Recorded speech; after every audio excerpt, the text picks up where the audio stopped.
Santapan Harian Minggu 21 Juni 2020. Hari ini kita akan membaca 2 Korintus pasalnya yang ke-13, ayat pertama hingga ayatnya yang ke-13. Namun sebelumnya, mari kita berdoa. Datanglah ya Roh Kudus, berikanlah cahayamu agar kami mampu memahami isi firman-Mu. Di dalam anugerah kasih-Mu Kristus, kami memohon. Amin. 2 Korintus 13 ayat 1-13. Ini adalah untuk ketiga kalinya aku datang kepada kamu. Baru dengan keterangan 2 atau 3 orang saksi suatu perkara sah.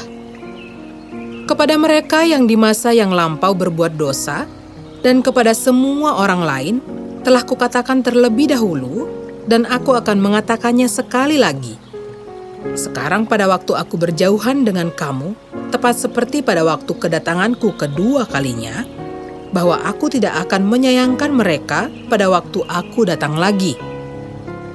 Karena kamu ingin suatu bukti bahwa Kristus berkata-kata dengan perantaraan aku, dan ia tidak lemah terhadap kamu, melainkan berkuasa di tengah-tengah kamu. Karena sekalipun ia telah disalibkan oleh karena kelemahan, namun ia hidup karena kuasa Allah. Memang kami adalah lemah di dalam Dia, tetapi kami akan hidup bersama-sama dengan Dia untuk kamu karena kuasa Allah.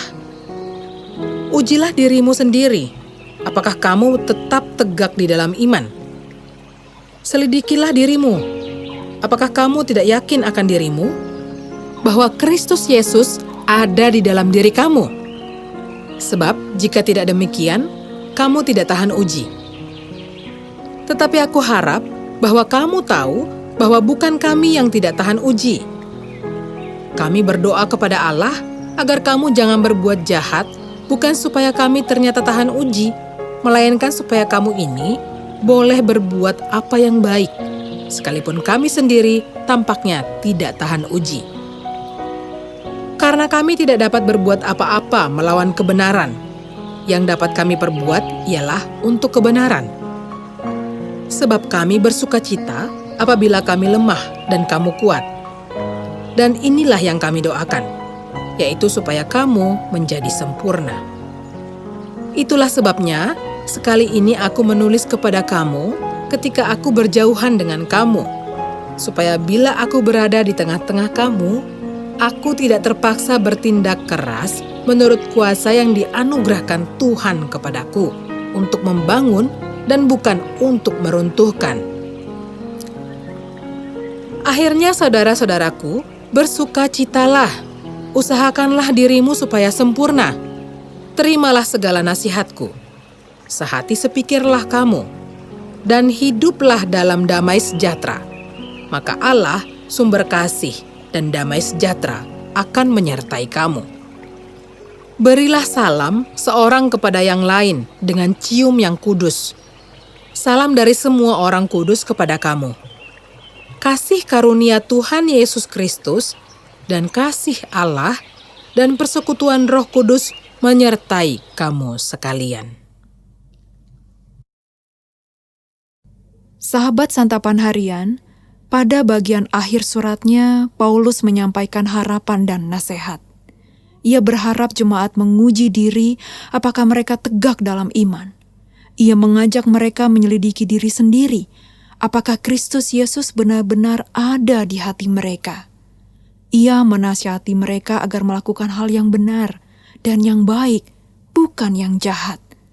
Paulus mendoakan agar jemaat menjadi sempurna dalam Kristus Yesus. Sangat menarik bahwa hanya 4 kali kata doa disebutkan dalam surat 2 Korintus. Ini bukan berarti Paulus dan Timotius jarang berdoa.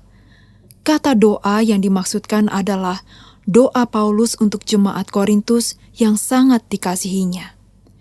Jika kita perhatikan bahasa Paulus dalam suratnya, terasa sekali kasihnya yang luar biasa. Hampir di setiap alinea suratnya, ia menyampaikan kedalaman kasihnya. Sebagai bapa rohani, Paulus memahami pergumulan dan penderitaan gereja Kristus. Paulus tidak merasa dirinya kuat, melainkan lemah. Ia dikuatkan oleh doa jemaat Korintus yang mengasihinya. Jadi, baik Paulus, Silwanus, Timotius, dan Titus maupun jemaat Korintus menjadi kuat karena saling mendoakan.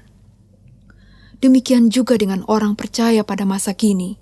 Kita pun bisa menjadi kuat dalam iman, introspeksi, dan perbuatan baik kalau saling mendukung dalam doa. Dalam pelayanan masa kini, semangat berdoa dan saling mendoakan saudara seiman semakin berkurang.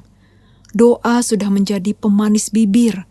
Setelah itu doa menjadi hambar atau bahkan pahit karena banyak pelayanan yang menimbulkan sakit hati dan kebencian.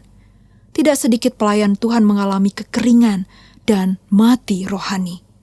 Ini semua disebabkan oleh pudarnya semangat berdoa dan redupnya kerinduan untuk saling mendoakan. Marilah kita bertekun dalam doa dan giat untuk saling mendoakan. Kita perlu memohon ampun sebab sering kali lalai dan mengabaikan doa dalam pelayanan. Kita berdoa untuk berkomunikasi dengan Allah. Kita juga dipanggil mendoakan para pelayan, rekan sepelayanan, dan jemaat Tuhan. Mari kita berdoa.